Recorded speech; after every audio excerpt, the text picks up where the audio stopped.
Hello, everybody. We are live today with the best sex after your ex, part 2. And I know that we're going to have some people on the line. We have some people that are going to be calling in, and I'm still waiting to see if anybody hops into the phone call. But we also wanted to welcome everybody that's online.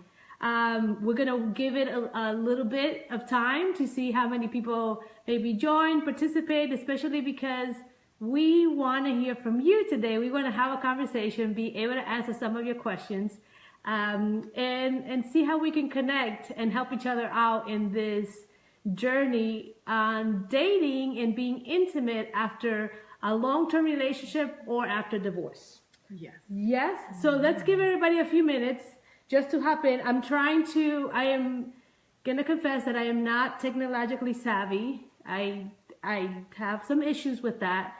So I'm trying to see if, for the phone call portion of this, if people are able to log in. Does anybody hear me on the line? Is anybody logging in the line? I don't hear anybody, y'all. So we're going to give it a little bit more time. So while we're giving it a little bit more time, I'm going to introduce myself. So my name is Jersey Garcia, aka Mama Harmony. Sometimes I go by Mama Harmony, sometimes I go by Jersey Garcia. I work as a relationship coach. I help women of color who are having difficulties in their relationship or trying to get into a relationship, and so they can live a peaceful and more happier life and relationship. So I help them move towards going from piss to bliss. I help women process those heavy emotions, find the ways that they can communicate what they really want in their relationships, as in all relationships. And this is not just relationship with a partner or a significant other that you want to move forward with, but also with your mama, with your papa, with your children's. Anybody at work that you are having difficulty relating with and they're kind of pissing you off and you're finding it hard, come to me. I am here to help you move from piss to bliss. And today I'm here with Seneca as well. Yay! I'm so happy you have me back. And Yay. Look, we're both matching. You see the red? Up and we were matching. And I was like, look at this. We didn't plan it, you know? I know. Hey, I guess it's fitting for the topic, yes. Right? The subject. We're talking about, love and relationships and dating and all that stuff. So we got our red on. The red on. Yes. So Seneca is going to introduce herself and tell you what she does and why she wants to be in and talking about the best sex after your ex type of conversation. Yeah. Why you want to be here? What do you do? Okay. So my name is Seneca Williams. I am a licensed mental health counselor. I'm licensed in the state of New York and in Florida. Mm-hmm. I have a virtual coaching and counseling practice for career women who are looking to change careers. They're looking for a career makeover. They're tired of their jobs. They're feeling like they need a change and they want to be happy and they want to have their ideal career. So I've done that for myself. I was able to change careers for myself and I help others do that now. But, this was a really good conversation and this is a great platform and I'm happy you did this, Jersey, because so many of my clients are struggling with emotional barriers to achieving the success that they want and achieving the careers that they want. And I kid you not, we talk a lot about mindsets and we talk about money, but we talk a lot about men as well. And relationships. Because they affect a lot of, sometimes our careers as well, because we make decisions based on our relationship. Right. Our career decisions, many times we make it based on our relationship with our partners, with our children, with our family. So those are some decisions that we make in relationship. Yeah. So, it's difficult for them trying to get over a breakup, a long-term relationship. Sometimes it's like, how do I get past this so I can actually focus in on developing my career and career growth? So I think this is an amazing platform. I'm sure many of your clients are working on developing their careers as well. So this is very helpful to them to push through those barriers. And, we need to keep the conversations going because as a therapist and a career coach, I think it's really important to address everything. So if you wanted to get more information about what I do, you can find me on my website at www.senecawilliams.com. I'm also on social media as AskCoachSen, AskCoachSen. So I am just, so you can see me that I am trying my best to try to get the folks that were going to call us on the line, because I don't want them to feel left out, especially if we made a promise to talk to them. So I'm just dialing the phone so I can be able to have them join us in this party, in this conversation. So I'll tell you what's so funny. After we had part 1, right? The best sex after your ex, part 1, it was really interesting, the feedback that I got from a lot of women. They were like, this is really good, because how do I start dating again? How do I get back out there? You know, they had a lot of questions. Yes. So that's why we decided to have a second part of it, and have more like a question and answer session. To some people were able to send their questions to us, so we are able to answer them today. We are also hoping that if we get some people on the line, or maybe you that are watching us right now, you can type in questions that you might have for us, and we will love to answer them. We have, we're giving this not a long time to answer questions, but I wanted you to know that we are here to answer as many questions as possible, as times permit, just to make sure that we reach out to you and that we have this conversation. So before even we start answering questions, and especially some of the questions that we have here, and see what else you have in mind to ask, I wanted to give a small recap or a summary of what we talked the last time when we talked about the best sex after your ex in the webinar. That is actually online. I can, if you go to jerseygarcia.com and go to the blog tab, you can see the whole video. It's a 40-minute video of the webinar. If you haven't seen it yet, you should go and check it out. But I wanted to give you a short summary, and one of the 3 things that we covered in the webinar is that when you are ready to move into an intimate relationship, open yourself to intimacy after ending a long-term relationship, or ending having a divorce. We gave 3 recommendations. And the first one we were talking about, or what we mentioned, is that it's important for you to prepare, to do some of the preparing before you start getting out there and meeting people. And the preparing, 2 things that we talked about shortly around preparing was try to heal as much as you can your past relationship. Do you remember that part about healing your past relationship? Yeah, that's critical. Before you do anything or think about doing anything, that's step 1 is healing.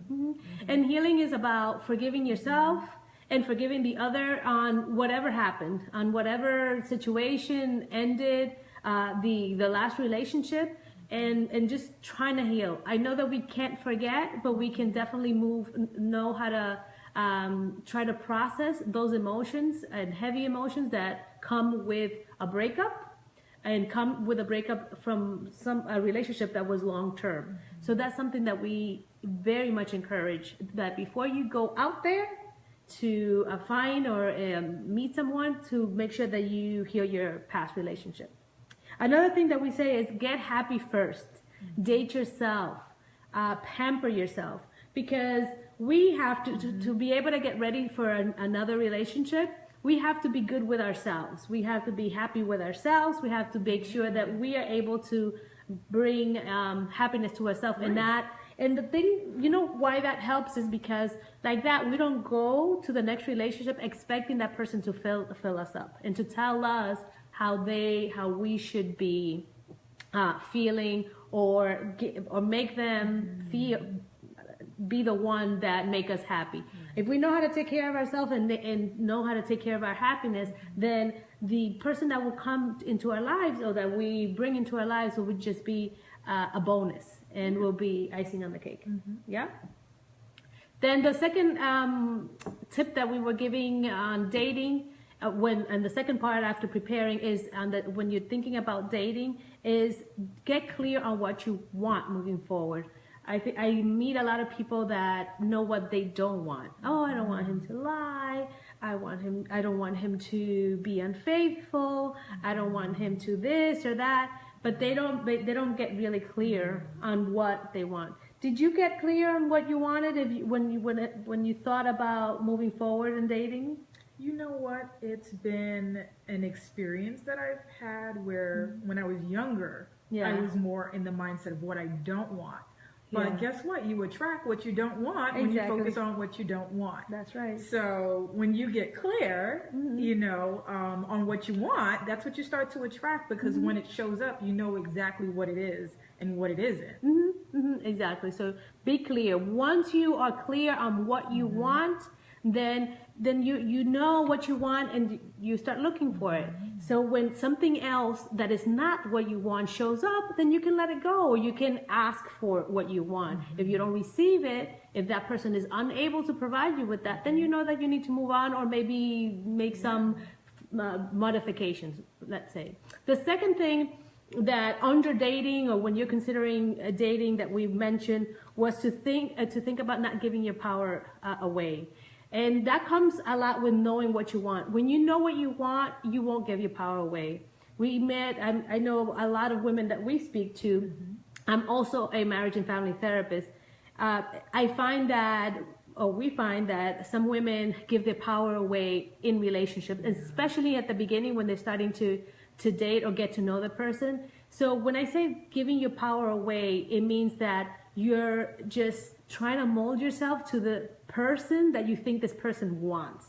So when you know that this person is doing stuff that you don't like, they sending you inappropriate pictures maybe, and that makes you feel uncomfortable, but you don't say anything because you don't want to push him away. Maybe he'll go and find somebody else, or he's asking you for inappropriate pictures or pictures that you just don't feel comfortable sending at the moment because you don't know them that well, and you don't say anything, or you just send them a picture because, hey, I don't want him to go away. He's nice. He's not that bad looking. So you're giving your power away. You just feel like you have no say on what's going on and how you're getting to know each other. So know exactly what you want. And second, don't give your power away. And lastly, when we talk about the intimacy part, there's a lot of things that go into intimacy, and we can go on I can do another webinar just on intimacy. But two things that we talked about was making sure that you love, that you're comfortable, and that you start getting comfortable with your body and with your knowing exactly how your body functions and being comfortable with it. Because there's nothing sexier than a woman that is confident in her body. Doesn't matter her shape, doesn't matter the scars that she might have on her body. Her feeling comfortable in her body, it makes it sexier, it makes it more attractive to a man. And especially if she knows what makes her feel good, and also what makes her feel safe.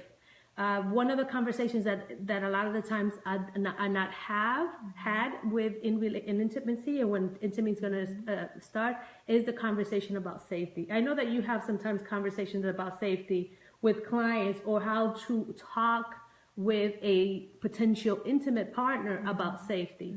And safety can be from what do you need to feel safe in intimacy? How do you prefer to be touched?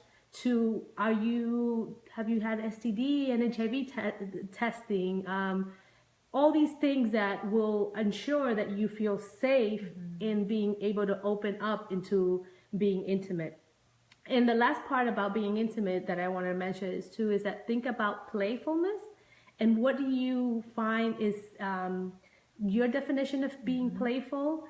And learn that intimacy could be a space of being creative, but also being playful. That it doesn't have to look a certain way. Intimacy is not just let's say intercourse. It could be many things that intimacy and how we say the best sex after your ex could be. It could be.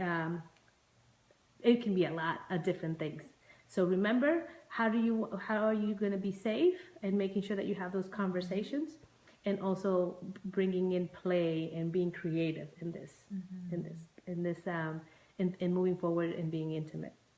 So I don't know what's going on with my conference call, folks. I'm feeling sad because I'm afraid that I'm leaving them hanging on a phone line. But I don't know if there's anything that you wanted to add in the summary of the last webinar.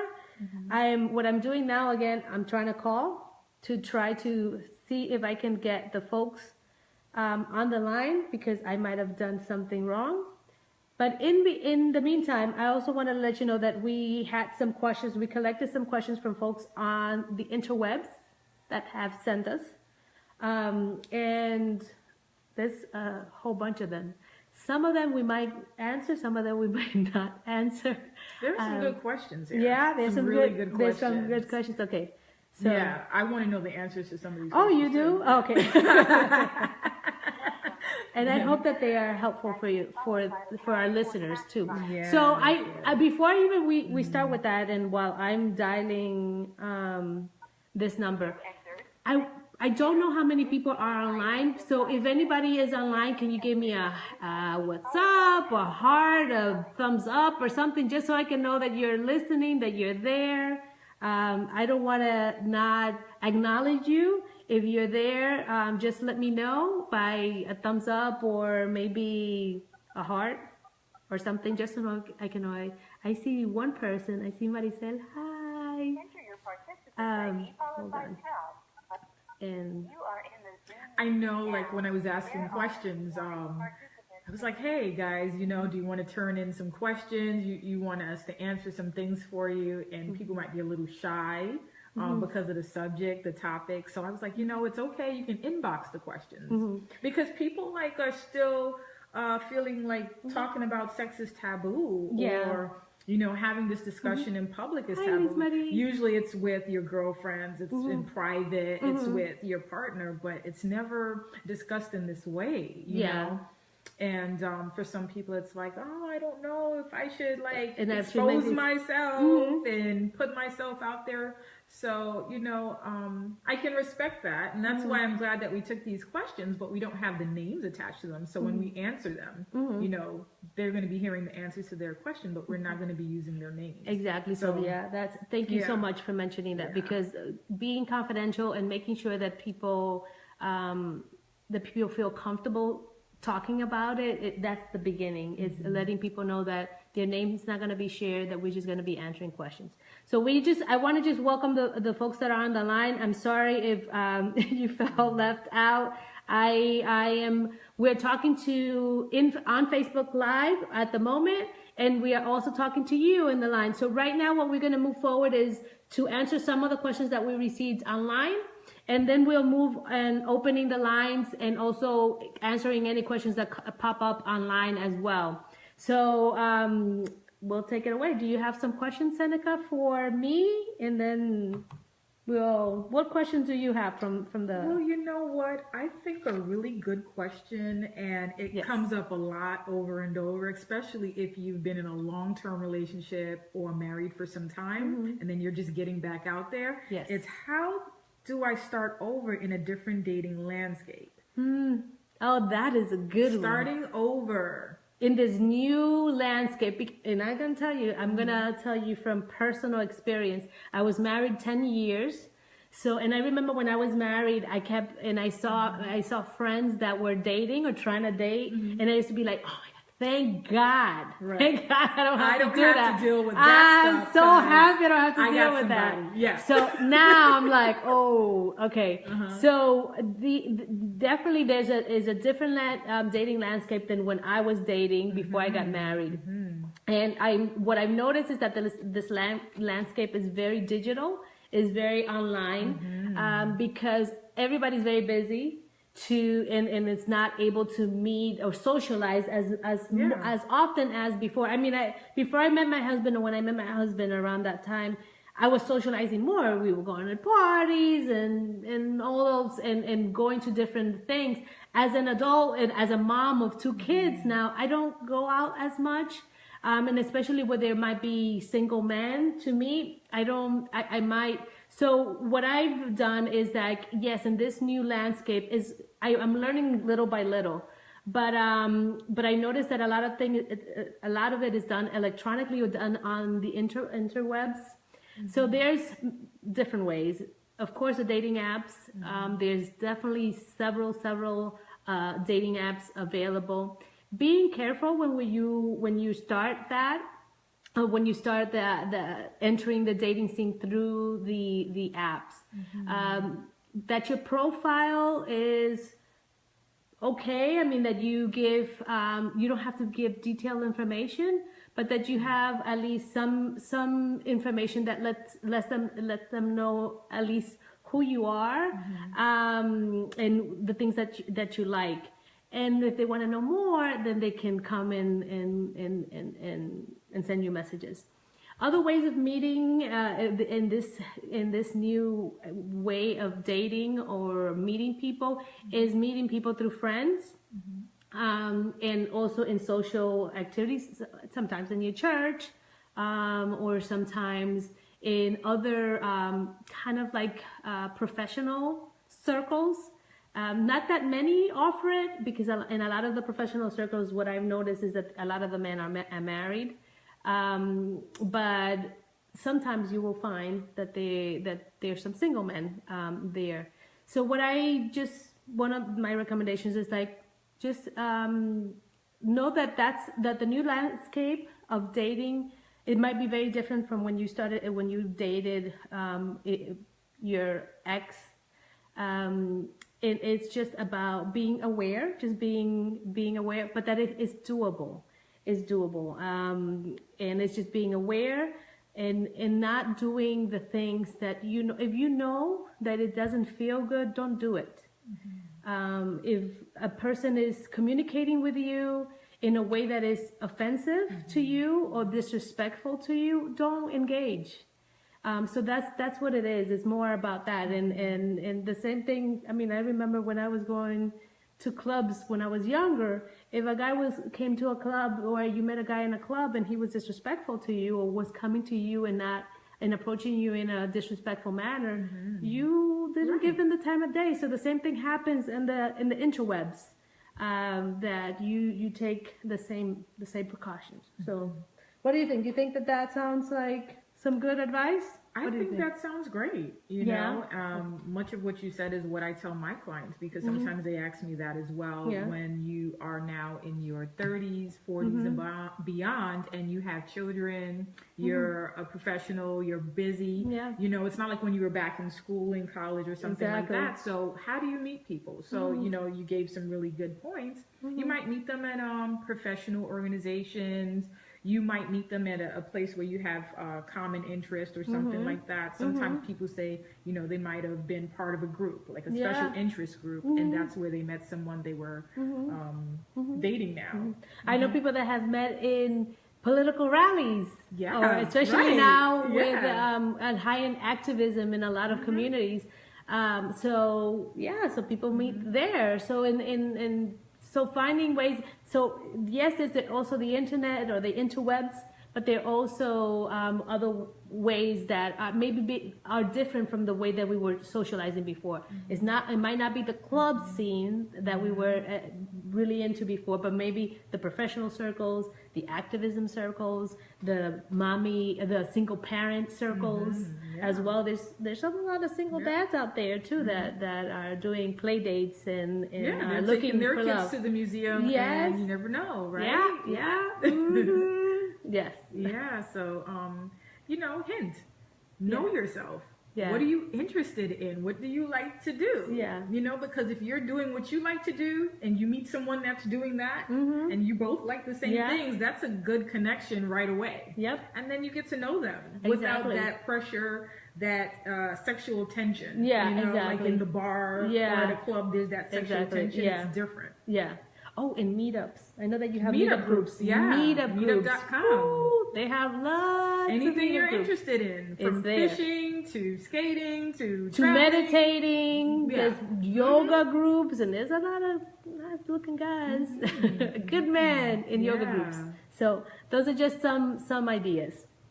All right. So what other questions do you have? Okay, so I went through this list and I'm looking for some like really good ones here because I know you got some really good answers. Yes. And I was like, what is Jersey going to say about this one? Okay. Let's see. How do I do this for me and ignore the opinions of others? That is a big one. Oh my goodness. So I know that when I was younger, although I didn't care that much about what other people said. I did care like underneath, but you fall in love and you find somebody and you're like, I don't care what my mama thinks. I don't care what my friend thinks. And they're telling you this guy is now good for you. And you're just like, I am doing this. I think that we should go back to that, especially when we're grown women. When we're grown women, we should be you already experienced relationships and being in a long-term relationship. So you have experience. You know what you need to start trusting what you need, what you want, and your decision making. It's not about your decision making is not based on what other people have to say or state. It's based on you because you are at the end of the day are the ones that are going to benefit or not benefit from the decision that you make.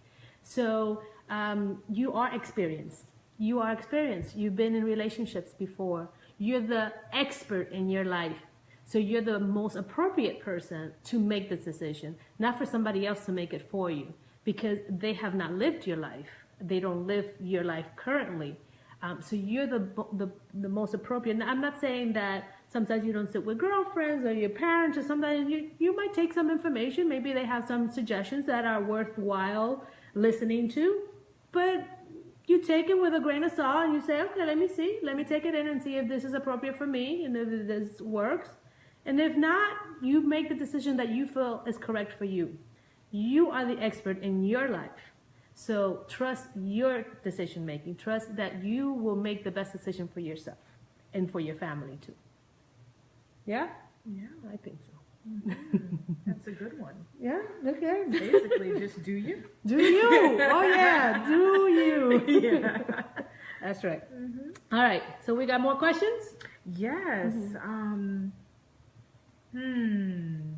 This one is also pretty good question here. I think it's kind of funny. Okay. How do I assert myself and get everything I want? I want to be adored and treated like a lady. How do I do this without sounding demanding or like a stereotype? I know. Oh yeah, us women, we're so demanding. That's what they say. We like to just, nitpick or trust me, I get a lot of the men coming to the office when we're doing marriage and family therapy, saying like, she's always demanding, she's asking for so much. So yes, there is that stereotype of us women as being demanding and bossy. Is sometimes what they call women. What I say is that you always should be able to express your needs and request them and have them fulfilled by the person that cares for you. If that person cares for you, they will be able, if you ask in a way that is empowering. Because that's another thing too. I think sometimes we, as women, there's some things that we want, that we say that we want. For instance, we want chivalry. We want the man to open the door or to pay for certain things. But at the same time, we don't allow it. We stop it as soon as an offer is being made. Oh, no, I got me, because I don't want to owe you nothing. I don't want to ask for the expensive. I don't want to take from the expensive side of the menu, because if I take from the expensive side of the menu, you're going to expect something from me. No, that's not always the case. So we have to first learn how to be flexible.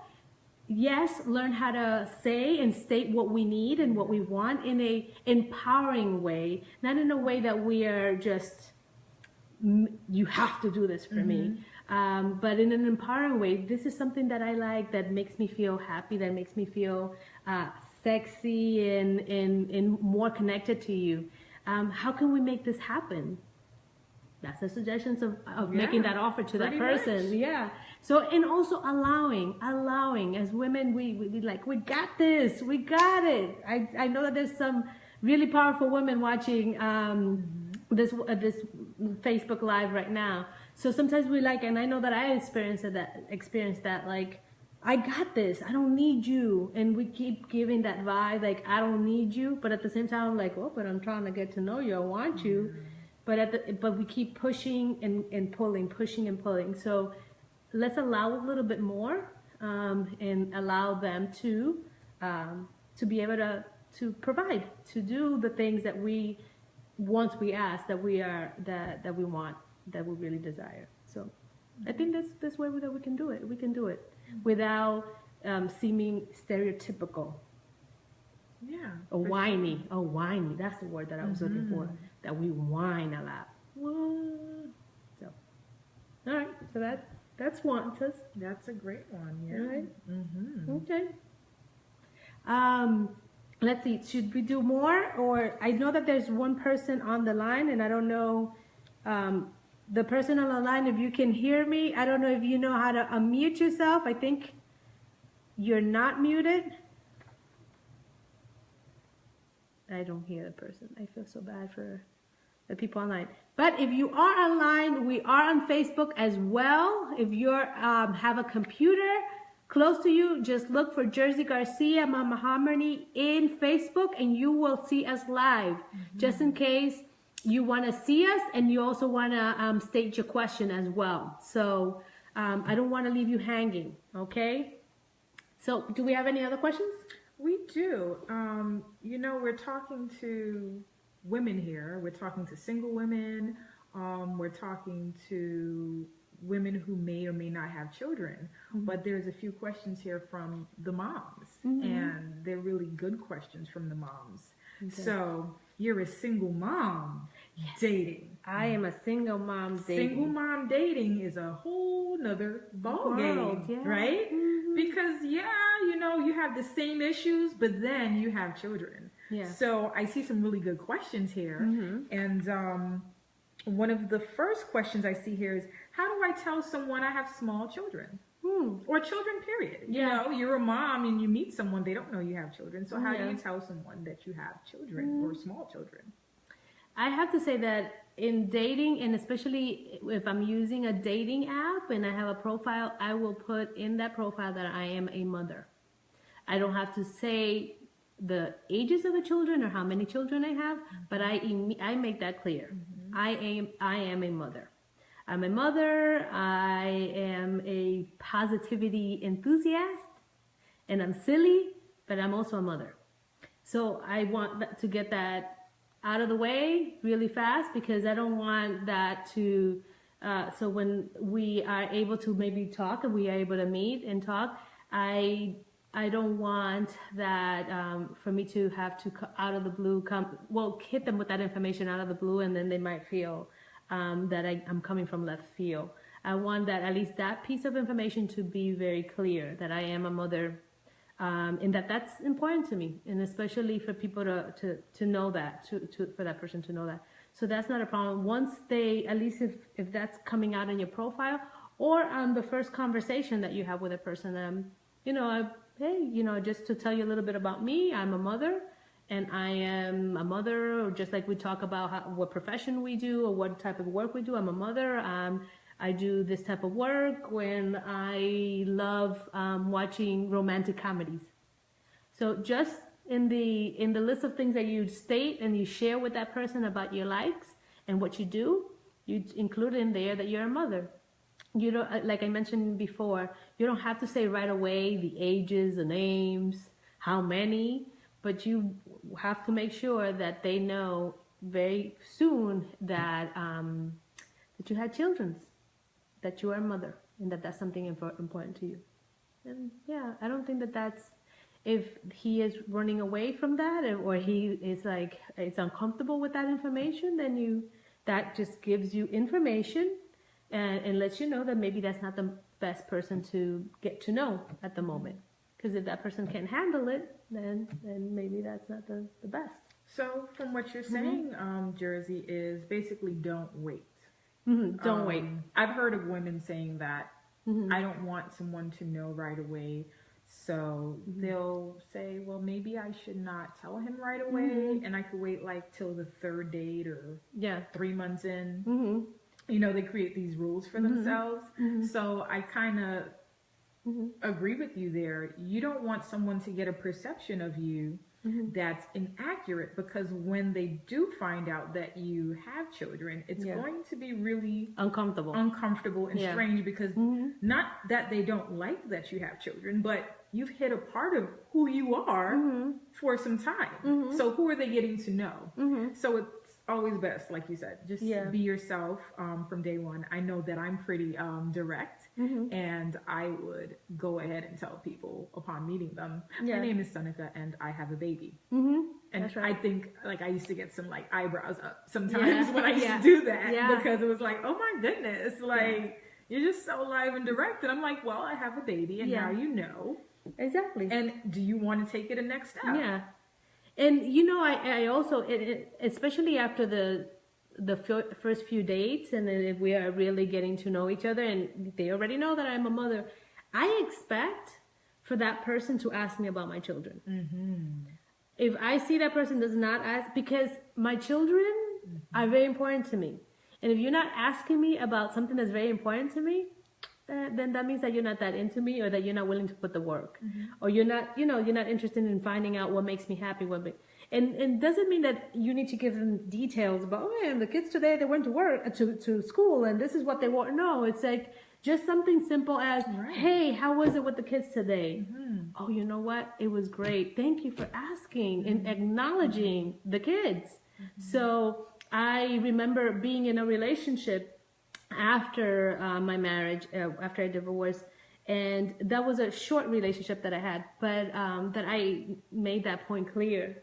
And I was dating this person already for probably a month or two, and I mentioned, you know, one thing that I've noticed is that you don't ask about my children, or I'm not asking you to support them or take care of them, because I got it. I'm okay. All I'm asking is for you to at least show some interest in what I am interested in, and just asking me how the kids are, because I asked you about your kids. So that's one thing that for me that's important. So for sure. Don't be afraid. Say it from the beginning. For sure. Okay. All right. So here's another good one, and this one is also for the mommies. Okay. How do I separate my needs from my children's? I'm not sure I want them to know that I'm dating. And that's a good one. That's a really, really good one. Yes, because sometimes you want to keep some things for you. You know that you have the children, and that sometimes it takes a lot of work, especially if you're a single mom.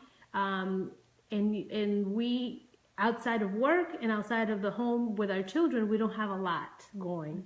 And sometimes this relationship that we are in, getting involved in our relationship, it's like the only thing that we have like on the side, and that makes us excited, and that is new, and that is something that it's kind of like our thing. It's like our thing. So I do say to people, it depends on what you want. So what you're looking for, and if you see that the relationship is moving towards a more long-term thing, then you decide when you want to let the kids know. I know from introducing the child to the person that you're dating, there are two groups of people. One group of people says, don't ever introduce your child to who you're dating until you know for sure this is a solid relationship. But then there's another group that says the opposite, that says, you need to introduce them as soon as possible. Why? Because it might mean that you are invested 3, 6 months, or even a year in this relationship. And as soon as you introduce the kids, and the kids are like not jiving or not really getting along with this person, this is a long time that you invested in this relationship, and you know that if the kids don't get along with that person, it's going to be very hard to continue having a relationship. And when I say introduce, sometimes, and especially if you want to introduce early on, you don't have to introduce that person as a relationship, as like, this is my new boyfriend, or this is somebody I'm dating. You can introduce this person as a friend of mom. This is mommy's friend. And you know, we hang out sometimes, because it is healthy for your children to meet and to know that you have friends, and that you have friends from different genders, or from different genders, that you have male friends and that you have female friends. I think that we think that we can only have female friends, or introduce our kids to only female friends, but children should know that you have a variety of friendships. You have friends that are different shades of color, that are different genders. So it's important, and it's good for them to be able to know that. For sure. So I'm spot on with you with that one right there. I think sometimes we put roadblocks in the way. Yeah, we put some roadblocks in the way of, you know, introducing this person to the children. And sometimes it can be just so simple, light and fun. You can be going to, you know, you can be going to an event, and you know this person is going to be there, and you just come with the kids. And you're at the event, and you're like, hey kids, this is mommy's friend. And you know, you can do that. And it's a friend. It's not gonna bite their heads off. It's not, you know, they're not gonna. I know some people, but they're gonna start asking questions, and they're gonna, no, if it's a friend, it's a friend. They're not thinking twice about it. You are the one that is thinking, not twice, 3, 4 times over. Oh my, do they see it? Do they see that we're going out? No. Unless you are doing something, unless you're like touching each other. But if you're not, if you're just introducing it as a friend, and you're like maybe having a conversation or watching the kids as they play, then the children they're not thinking to the level that we are thinking. They are I feel very innocent, and they take us for our word, because if we introduce that person as a friend, that's who they believe you. Your children will believe you. So that's one, well, my response, basically, for that question. Okay. Sorry, I'm also playing here with the tablet as well. As you see. I am multitasking, because that's the type of a lady I am. Hey, when you are a mom, you're multitasking, you're dealing with the kids, you're dealing with work, business, home. Oh, yes. That's why you're Mama Harmony. I don't know. I try to harmonize everything. Oh, yes. All right, what else? Okay. So, do we want to do some more questions, or? I don't know because I don't know if we have anybody on the phone, and if they are on the phone, if they can say hello. Let's see if they can say hello. I think there's one person on the line, but I can't hear them. Hopefully they can hear us, and hopefully I can have their questions answered. If not now, maybe in the future with what we'll talk about it at the end, and other ways that maybe you can reach me, so we can continue to have these conversations, okay? So the viewers on the line, do you guys want to type in any questions that we can answer live for you? Any questions? I think I'm seeing like there was just one. I see someone there. They might want to ask a question that we haven't asked yet, so don't be shy. We won't use your name or anything like that, but we definitely will answer live. Well, they'll see their name. We will be able to see their name, or other participants might be able to see their names, so they might be shy about it. That's true. But you know what? We're going to respect each other, whatever the question is, and no question is a bad question. So, go ahead. So no question is a bad question. No question is off the table either. So remember, it's girls' night. We got water though, no wine this time. I was actually going to plan to make tea, but that's another time. Okay, yeah, we have the So water. we'll see. Let's see what else. So we have more questions. It is a good conversation, isn't it? Yes. And it's one that sometimes we don't even have with our girlfriends, because there's a question here that I see, and it's personal, and it's like, how do I let someone see me naked? And this can go for someone that's not feeling comfortable about their weight, or they've had a child and they don't feel comfortable. After you have a child, you may have stretch marks. Things aren't where they used to be. So I got flabs. That's a really good one, because I think for all of us, we struggle with that. We look at ourselves and we think about all the areas that we don't like, and it's really hard. And to take it to a deeper level, you may have been in a relationship with someone that made you feel self-conscious about your body. Yeah. So how would you answer that one? I gotta say that, especially dating after divorce, at least the men, unless you are dating really younger men, but I found that a lot of the men that I have had,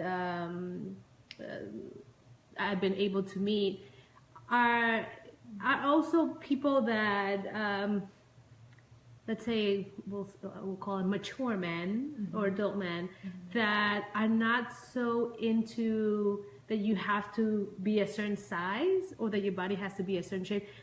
Don't get me wrong, there are some men, but to tell the truth, that might not be the type of men. I know that for me, I'm not attracted to those type of men. They might look very well physically, and they might look very good on a poster somewhere, but would I want to be intimate? Would I want to try to form a connection with this person? No, because in reality, it's not about my body. It's about what type of intellectual conversations we can have. How can we emotionally support each other? So if you, I believe that many men, to be comfortable first about showing your body, especially in intimacy, is first getting comfortable with it. We have a great body. Doesn't matter the size, the shape, and also what I call sometimes the battle scars that we have, especially as mommies, stretch marks. Sometimes we have had surgeries that we have had to have, and other things that have happened. Those, it just shows that we have a great body, a body that helps us, that nurtures us, that helps us walk, that helps us move every day, that keeps us, that helps us say things, beautiful things out of our mouth, that helps us give great hugs, that helps us shake it when we need to shake it. So why not appreciate what we have and really love what we have, whatever shape and form that it has, because that's, let's say, the precedent that you're giving that other person that you're going to share that body with. If that person knows and sees that you're comfortable with your own body, they are going to be definitely very, very attracted to that. Very, very attracted to that. There's so many men that are attracted to women that are comfortable in their own skin. That's what makes it attractive. It's not about if I have this scar or if I feel that my body, it doesn't look the way that I think you need to see it as. No, they need to see that you are comfortable with it, that you think you're the bomb.com, that your body is a bomb.com. And that's what needs to happen first. That you start loving it for what you have, for what it gives you every day, for what this body does for you on a daily basis, and that is going to show up in your relationship. And if somebody is like, oh, when they see you, you're going to be like, oh, I'm the bomb.com. Yeah. That's right. And you can keep on walking because this is maybe too much. This is too. What is it? You might not be. What does Beyonce say? You're not ready for this jelly. You're not. Yeah. You're not ready for this jelly. And it might be that they're not ready for this jelly. They're not ready for all this awesomeness. So start first loving, appreciating what you have, no matter what it looks like, what shape, form, what it has, it looks like, what color, everything. Love that first, because that is what's gonna make you attractive, make you sexy, make you desirable to another person, to that person that you wanna start feeling a connection. And at the end of the day, it's about the connection that you have, and it's not gonna be, the body's gonna be the last thing.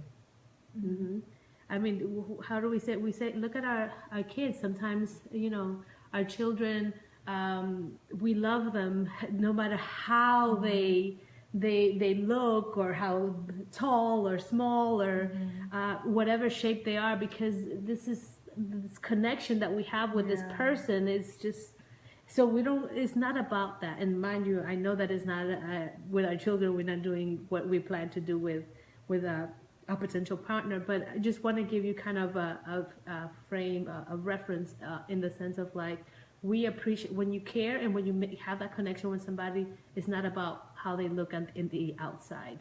It's about the type of connection you have with that person, from here to here.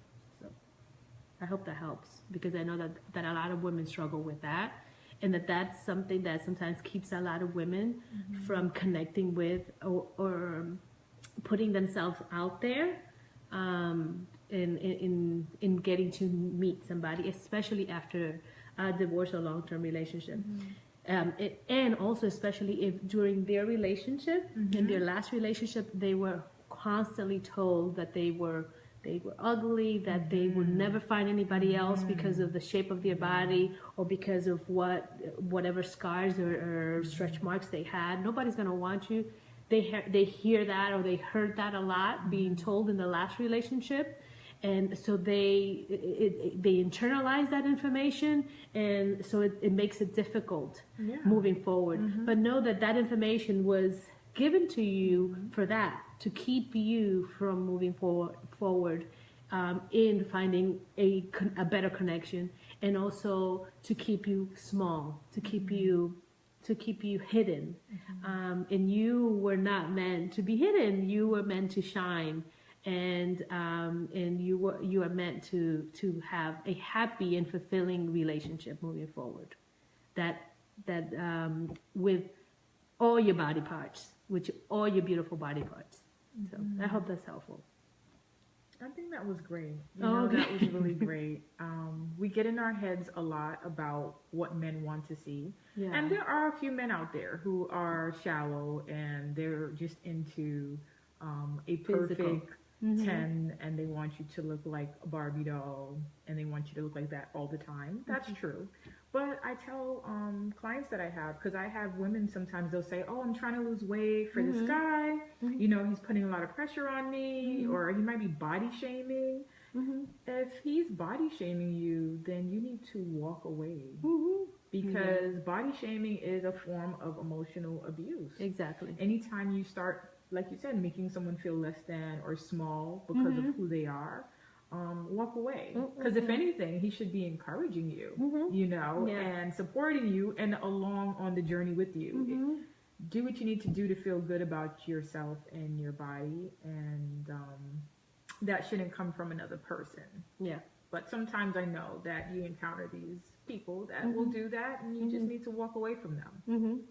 And forgive yourself for any feelings of doubt that you might have had, or that person might have made you feel, of doubt or feeling less than. So forgive yourself, and then process that, and then let's start moving forward, and start from a space, and then begin from a place of gratitude, and gratitude of this body that you have, this awesome body that you have, because this awesome body that you have does great things for you on a daily basis. Great things. Okay, so this one is kind of juicy. All right, juicy questions. Yeah. I think I know what they're getting at, but I'm interested to see what you got to say, Jersey. All right, let's see. All right, so I've given so much, and now I just want to be taken care of. How do I reconcile having a poor sex life after several years? Yeah, that's a tough one. Mm-hmm. It's about communication. It is about first knowing what you want so you can then What do you ask for like? it. Yeah. So you can ask for it. Right. I think we don't know. We really think we know what we want, what we don't. We know what we don't want. That's especially they'll come a lot of people and women especially will say, I know I don't want to just have this poor sex life. All I know is that I don't want to have bad sex. But what is good sex? Have you defined that for yourself? What is good sex for you? Not for your neighbor, not for your sister, not for your mama, not for your friend. What is good for you? Once you define that, and once you know what is pleasurable for you, then you can ask for those things. And I'm telling you, most men and most of the partners that you will encounter, or potential partners, what they want to do is make you happy. It is sexy to see that the other person you're providing pleasure to the other person. And the only way that other person can provide pleasure to you is if you let them know what you like and what you desire. If you're not able to verbalize that, you can verbalize it, or maybe show with your hand, or moving that hand, his hand, or the person that you are being intimate with hand, or just showing. Then that could be a way. It doesn't always have to be through words. It could also be by motions. But know first what you desire, what is pleasurable for you, what do you like, so then you can let somebody else know. And I'm telling you, that person is gonna love giving it to you. Love providing that to you, because that's gonna make them also, it's gonna bring pleasure to them as well. Yeah, so when I was reading that question, I'm thinking to myself, first of all, I'm so sorry you had a poor sex life for several years, because that means that you were unhappy, you know, and were you speaking up? Were you communicating? Yeah. And if you were trying to communicate with this person, there was very poor communication. So the key to a good sex life with your partner is communication. You know, because you want to be on the same page and you want to be happy. And not that it's the most important thing, but it is pretty important to feel connected to the person that you're with. So and I think a lot of the times we think that person is supposed to read our mind or know just by, you know, they should guess, they should know what girls like, they should know where they should touch women, they should know better. No, they don't. What I like is not probably what you like. Exactly. And every woman is not the same. That's so right. They can't know that you like something if, you know, you don't tell them. Like, That's right. I like this, but he doesn't kiss me. You know, does he know that you want to be kissed? How do you want to be kissed? How do you want to be touched? You know? So it's all of those things. And remember, if that person cannot provide that for you, then that's something that you have to consider. Then reconsider this partner, this relationship, this person. Reconsider it. If you feel that this person cannot provide you pleasure, cannot fulfill some of the desires that you are asking, or that you feel that you mentioned that are something that brings you pleasure and that you will like, then you have to reconsider. You have to reconsider the relationship, and that there's something that's a person that you want to be with. Don't just stay and continue to be in something that you're not happy in, just because you think it's gonna change. Just because you're giving in more, it's gonna change, and the next time he's gonna change, it's gonna get better, and just if you asked and it hasn't been happening, then maybe you can give recommendations again, or maybe agree on something. But if that person is not willing and doesn't want to, then that's information for you to then start making a decision about how you want to move forward. So, I know that we're closing on the hour. I don't know if there's one last question that you want me to answer, so we can summarize, because I know it's getting good. I know that we can be here for the whole night, but I don't want to keep you the whole night. Let's see what we have here. This might be a good one to end things with. Okay, here. let's see. Is it okay to just have sex? Yeah. So again, it's what do you want? Some women don't just want to have sex. They want to be able to know that person better first. They want to have some type of connection, you know, like emotional connection with that person before any intimacy is begun, or if they start anything intimate. They first want to have some type of connection with that person. But some people know, some other women know that some other women want to just be able to have sex and not, or be intimate with that person and not have any emotional ties or getting to know each other. That's fine. It's just about getting very clear about what you want. And if that's what you want, then you can, there's definitely a lot of individuals out there that's also what they're looking for as well. So again, you attract what you're looking for. If you know with clarity what is it that you want and what you need, I assure you that that's exactly what you will attract. So if that's what you want, is it okay to just have sex? If that's what you desire, yeah, and you will find individuals that's what they will be looking for as well. Yeah, pretty much sums it up, right? Yeah. Be clear on what you want, and when you are clear on what you want, you can tell someone else that I'm just interested in this. You know, be explicitly clear. I just want to have sex, and I'm not looking for going on dates or hanging out or visits or anything like that. And you just, you know, you set the boundaries, you set the parameters. You are in control of what you want. Yeah. Exactly. Don't give away your power. Don't give away your power. If anything, from this live webinar or conversation is that don't give away your power. I think we give away our power too often in relationships. And and when I say don't give away your power, I'm not saying that you can't be flexible. Sometimes, you know, we have to be flexible and try to also consider what the other person has to bring. But when I say is give out your power is when you don't know what you want and you kind of wishy-washy and you let the other person determine who you are or how you're supposed to act. You start shaping and molding yourself and acting and behaving the way that you think that person is going to like you best, instead of being your authentic self, because your authentic self is what attracted you to that person. So don't change. Don't give your power away. Stand in your power. You're fabulous, great, awesome, just the way you are. And there's nothing to change. If that person goes away because they're not ready for this jelly, then they can go and move along to somebody else that can fulfill their needs.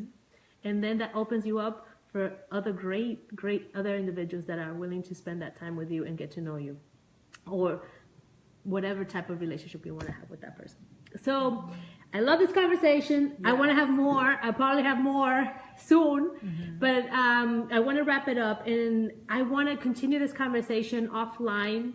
I want to make you an offer or let you know that I'm available to have a 30-minute clarity call with you. It's free, it's complimentary, just so we can go and so I can answer some of your questions, also know how I can be of service to you and continue this conversation. I don't know if some of you know where my website is.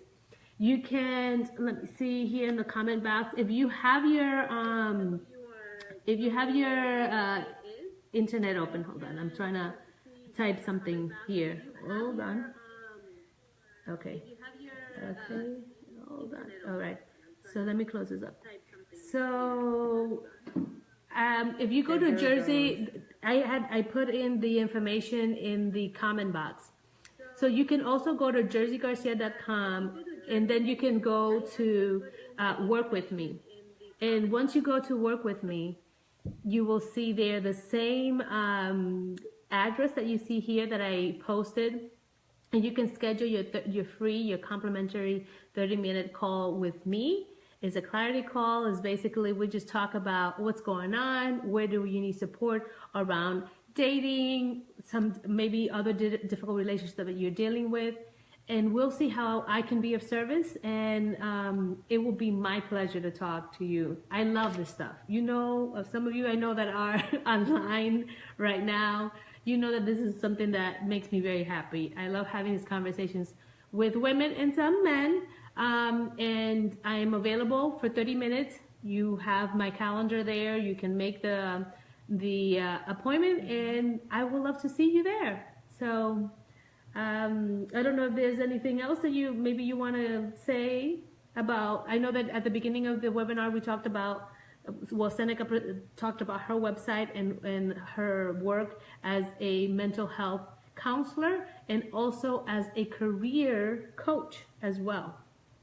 Okay, so if you are interested in having any kind of clarity call with me, you can also contact me through my website at senecawilliams.com.